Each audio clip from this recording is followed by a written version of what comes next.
Assalamualaikum warahmatullahi wabarakatuh. Perkenalkan, nama saya Muhammad Jainal Panani dengan NIM 1948-2011-043. Saya dari Prodi S1 Farmasi, Sekolah Tinggi Ilmu Kesehatan Samarinda. Pada kesempatan kali ini, saya akan menjelaskan materi tentang apa itu jaminan mutu kosmetik.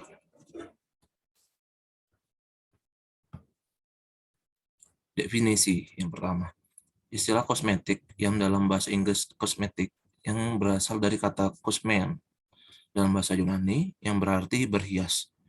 Bahan yang dipakai dalam usaha untuk mempercantik diri ini dulu diramu dari bahan-bahan alami yang terdapat di lingkungan sekitar. Sekarang kosmetik dibuat tidak hanya dari bahan alami, tapi juga bahan buatan dengan maksud untuk meningkatkan kecantikan. Definisi kosmetik dalam Peraturan Menteri Kesehatan Republik Indonesia nomor 45 Menkes Permenkes 1998 adalah sebagai berikut. Kosmetik adalah sediaan atau paduan bahan yang siap untuk digunakan pada bagian luar badan, epidermis, rambut, kuku, bibir, dan organ kelamin bagian luar, gigi, dan rongga mulut, untuk membersihkan, menambahkan daya tarik, mengubah penampakan, melindungi supaya tetap dalam keadaan baik, memperbaiki bau badan, tetapi tidak dimaksudkan untuk mengobati atau menyembuhkan suatu penyakit.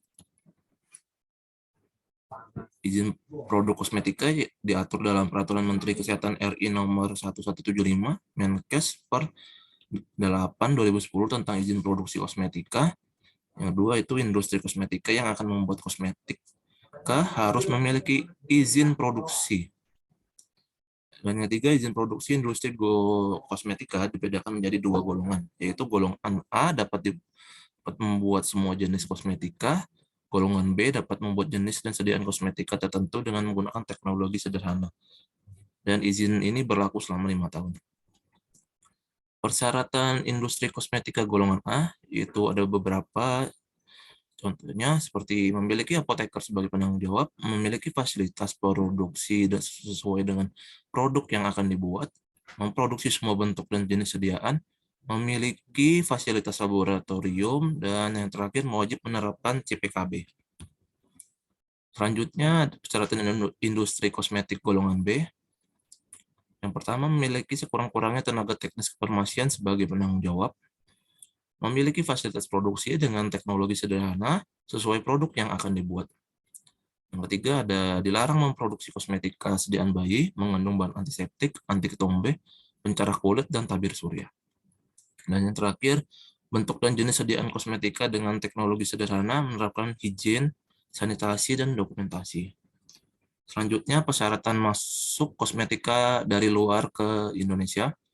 Yang pertama adalah memiliki izin edar, memenuhi ketentuan perundang-undangan di bidang impor, mendapat persetujuan KBPOM, SKI, memiliki masa simpan paling sedikit sepertiga dari masa simpan.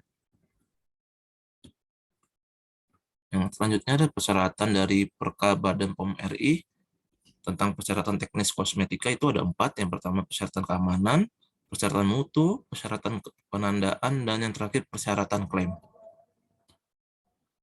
Selanjutnya, bahan kosmetika menurut Badan POM RI tahun 2011. Bahan yang diperbolehkan digunakan dalam kosmetika dalam pembatasan dan persyaratan penggunaan. Bahan perwarna yang diperbolehkan dalam kosmetika, bahan pengawet yang diperbolehkan dalam kosmetika, bahan tabir surya yang diperbolehkan dalam kosmetika, dan yang terakhir bahan yang dilarang dalam kosmetik. Selanjutnya, bahan yang sebelumnya diizinkan kemudian dilarang.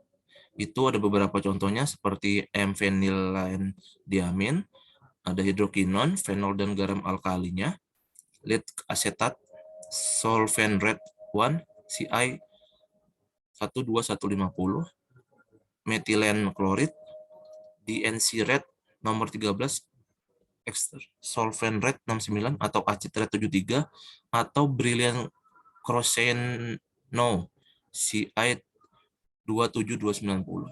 Dan yang terakhir adalah vitamin K atau fitonadion. Selanjutnya ada persyaratan sediaan farmasi. Pasal 105 berbunyi, obat harus memenuhi syarat Farmakope Indonesia atau buku standar yang lainnya. Kosmetika harus memenuhi standar dan atau persyaratan yang ditentukan. Selanjutnya ada pasal 106, yaitu hanya dapat diedarkan setelah mendapat izin edar. Penandaan dan informasi harus memenuhi persyaratan objektivitas dan kelengkapan serta tidak menyesatkan. Selanjutnya ada legalitas produk. Obat dibuat oleh industri farmasi yang memiliki izin dari Kementerian Kesehatan dan terdaftar di BPOM. Kosmetika dibuat oleh industri farmasi yang memiliki izin dari Kementerian Kesehatan dan juga terdaftar di BPOM. Kemudian ada obat dan bahan berbahaya yang sering disalahgunakan pada klinik kecantikan. Ini ada beberapa contohnya seperti hidrokinon untuk perawatan kulit, asam retinoat untuk perawatan kulit juga, dalam kurung pemutih wajah dan anti jerawat. Selanjutnya ada resorcinol sebagai perawatan kulit untuk anti jerawat, golongan kortikosteroid perawatan kulit seperti day cream, night cream, dan lightening cream. Selanjutnya ada ketoconazole untuk perawatan rambut, biasanya digunakan dalam sampo anti ketombe. Dan ada vitamin K dan vitamin D, perawatan kulit atau anti wrinkle. Selanjutnya ada yang terakhir ada antihistamin sebagai perawatan kulit, biasanya digunakan sebagai anti jerawat, krim untuk mengurangi rasa gatal dan ruam.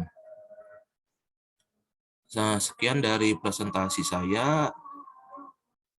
Jika ada kurang dan lebihnya, mohon dimaafkan. Terima kasih telah menonton video saya, dan saya ucapkan terima kasih dan Assalamualaikum warahmatullahi wabarakatuh.